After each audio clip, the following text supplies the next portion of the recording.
নিষ্ঠার করেছে, তার সেই পুরো ক্ষতিপূরণ আল্লাহর কসম এই জাতি 100 বছরেও শেষ করতে পারবে না।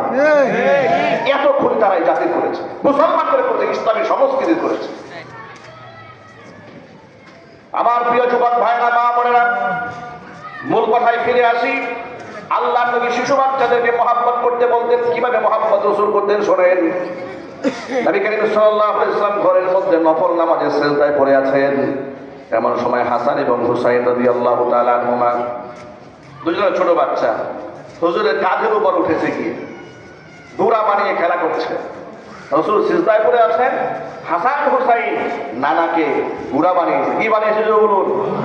ঘোড়া বানিয়েছে। ফাতিমাতুজ জাহরা রাদিয়াল্লাহু তাআলা আনহা কাজের ফাঁকে খেয়াল করতে পারেন না যে তারা এই দুষ্টমিটা করছে। অনেকক্ষণ পরে দেখলেন যে বাবা সিজদায় পড়ে আছে আল্লাহ রাসূল, আর হাসান হুসাইন কাঁধে ঘোড়া বানাইয়া ডিস্টার্ব করছে। এক ধমক দিয়েছে। হাসান হুসাইন দেখবেন ঘর থেকে নামিয়ে দিয়ে এবার ঘর থেকে বের করে দিয়েছে। নামাজের ডিস্টার্ব দিচ্ছে না, নামাজ পড়ছে। নামাজ যখন শেষ হলো, আল্লাহ নবী ফাতেমাতুজ জাহরাকে দেখে বলছে, ফাতেমা, এদেরকে ধমক দিলে কেন? এদের সাথে খারাপ আচরণ করলে কেন? ওরা তো মজা পাচ্ছিল আমাকে ঘুরে বানিয়ে, আমি মজা পাচ্ছিলাম আল্লাহর সামনে সিজদায় পড়ে থাকতে। সুবহানাল্লাহ বলবেন না? আর আমাদের দেশে ছোট্ট ছোট বাচ্চারা মসজিদে গেলে মুরব্বীরা খুব রাগ হয়ে যায়। এমন রাগ হয়, ওই যে নামাজরত অবস্থায় এক ছোট্ট বাচ্চা সামনে দৌড় দিয়েছে, নামাজ শেষে বুড়া মিয়ার এমন ধমক, এই শিশু বাচ্চারা হয় 5 জনকে ডিস্টার্ব দিয়েছে, আর ওনার ধমকে বাদ বাকি মুসল্লি যা ছিল মসজিদ থেকে পালাই যাওয়ার দশা হয়েছে।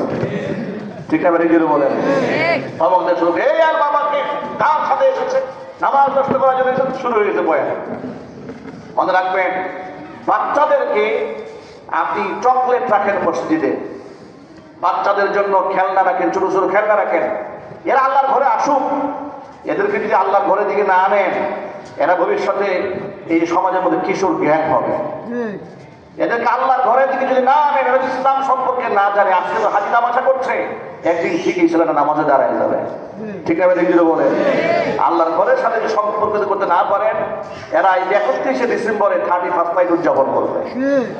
আপনার জানের ক্ষতি করবে, আপনার মালের ক্ষতি করবে, রাষ্ট্রের ক্ষতি করবে, ধর্মের ক্ষতি করবে, ইসলামের বারোটা বলাই চালু হয়। মসজিদ বুঝে করেন বাচ্চাদেরকে।